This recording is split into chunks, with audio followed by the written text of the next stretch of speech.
Guys, welcome back. Today I'm sharing with you 5 tips that will help you pre-register for DAS before your Walt Disney World vacation. Before we get into the video, if you're new here, hi, welcome. My name is Anna. On this channel I share all of my adventures with my 2 sons. One of my sons has special needs, so here we share all the tips and tricks that we have learned along the way. Before I share my 5 tips with you, I'm gonna give you just a quick overview of what is DAS and who is it for, just in case if you're brand new here and it's the first video you're finding, so that way you can kind of understand how it works, what it is. And if you want more information, I have lots of videos linked down in the description below, so definitely check them out. Disability Access Service, also known as DAS, was created for guests who have a very difficult time waiting in conventional queue line. Now, some of these guests will have visible disabilities and some will have less visible disabilities. There isn't a list that includes all of the conditions that will be approved and conditions that are not approved.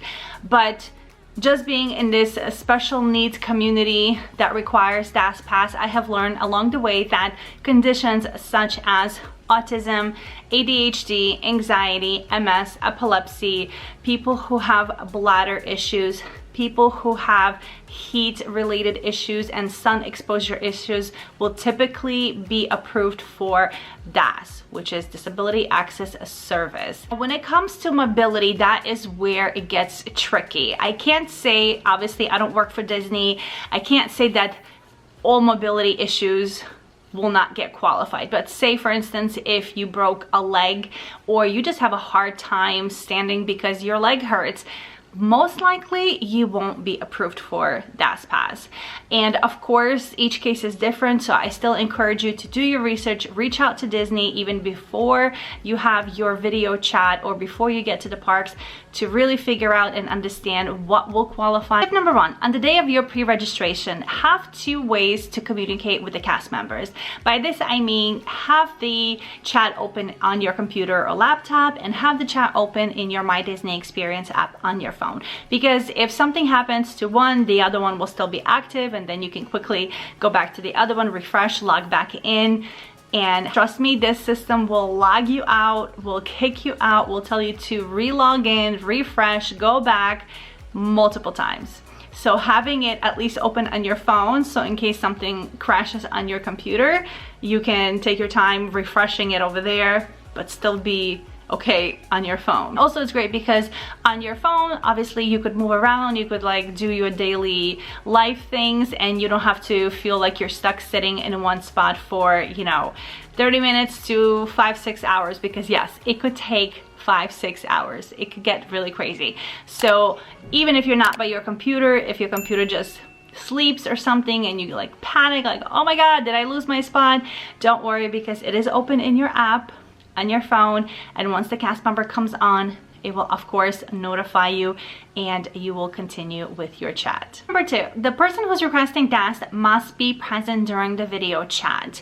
The reason for that is because they need to take a picture once the person is approved.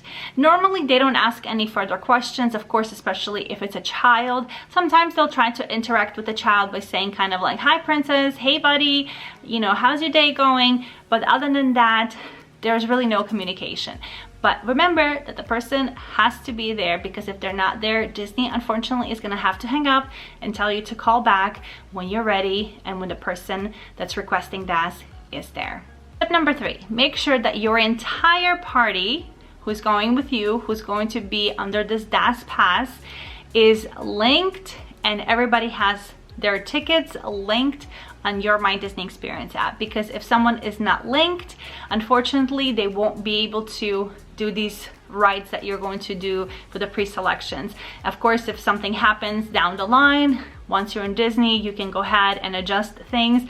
But for the pre-selection portion of this, those people who are not in your account, who are not linked, who do not have tickets, they won't be able to be under this DAS Pass service. Tip number 4, do your pre-registration 30 days before your first park day and no later than 2 days. But my suggestion is that you actually do it on the 30-day mark to your first park day. Because if you're really looking for specific rides, if you're really looking for specific times, you want to give yourself the best possible option of doing this as far out before your trip as possible, which would be 30 days before your first park day. So then that way you have more options, more time options, more rides to choose from for your trip. Of course, you could do it anytime until 2 days before your trip, and I'm sure there will be little rides probably that you can get even at that time. But if you're on a very specific schedule, or if you're looking for very specific rides, you have to do this at 30 days before your first park day for best possible outcome. And tip number 5, make sure that you're coming to this pre-registration with a list of advanced selections for each of your park days, because you don't want to be scrambling when they send you a link and they say, okay, here's, you know, day 1 through 4, fill out the park, the days, the rides, and the times, and you have no idea what to do, what to pick. You want to pick smart. You want to pick attractions that tend to be busy. You want to pick the times that are better for you. If you're not a morning person, don't book anything in the morning because the rides will disappear. You want to go into this process very knowledgeable of the attractions that are available for you. You want to make sure that you're booking them at the right time.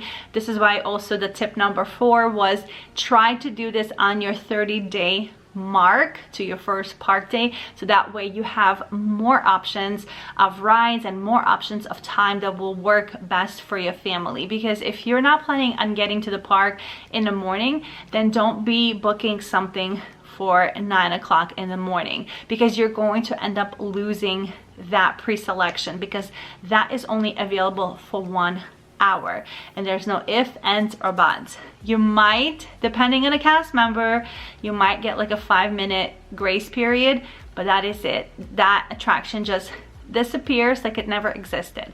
So if you are taking advantage of this pre-registration and these pre-selections, then be very smart. Have your day mapped out, knowing that today we're in Magic Kingdom. We're planning on taking a pool break in the middle of the day. Very smart with your schedule. Have everything mapped out, knowing that today you're going to Magic Kingdom, but you're leaving midday because you want to have a pool break. Also take into consideration the park hours. If there's parties, if depending on what season you're going, if there's a Christmas party, Halloween party, or after hours events, just take all of that into consideration before you do your pre-selections. And also know, as I mentioned before, that not every ride is available during the pre-selections process, okay? But once you're physically in the park, you can select any ride. You can go on it as many times as you want, as many times as it's possible to go in one day. So if you want to spend your time going on Seven Dwarfs Mine Train 10 times, you can do that. Because I think Seven Dwarfs Mine Train is a ride that is not available for pre-selections, okay? If you found this video helpful, as I've mentioned before, I do have lots of great content about DAS Pass, using DAS with Genie Plus, how to pre-register for DAS, utilizing DAS within the parks. All of that will be linked down in the description below. Definitely check it out. My biggest advice for you is to really understand how to use DAS before you ever get to the parks, so that way you will just keep booking one after the other and have a very magical time. And if you have any other questions, be sure to leave it down in the comments below. Subscribe if you haven't already. Give this video a big thumbs up if you found it helpful, and I'll see you real soon. Bye!